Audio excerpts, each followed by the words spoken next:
যখন আপনার নামে কেউ বদনাম করে আপনার সামনে কিংবা আপনার পেছনে, আপনার প্রথম কাজ হচ্ছে আল্লাহকে ধন্যবাদ দেওয়া। পরের সবাই সুবহানাল্লাহ।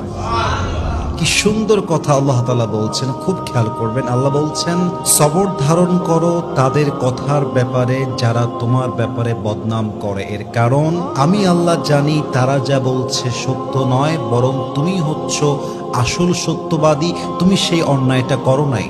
এবং মাথায় রাখবা, যখন তোমার নামে কেউ বদনাম করে তোমার লাভ হচ্ছে দুইটা। এক, তোমার সমস্ত গুনাহ তাদের আমলনামায় চলে যাবে এবং তাদের সমস্ত সওয়াব তোমার আমলনামায় চলে আসবে। সুবহানাল্লাহ।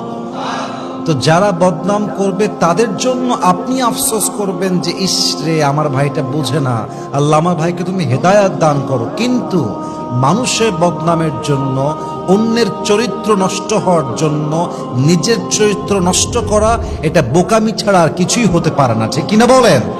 অতএব আজ থেকে বদনাম করলে নারাজ হবেন না, মন ছোট করবেন না, ভরসা রাখবেন এক সত্তার উপরে, তিনি কে?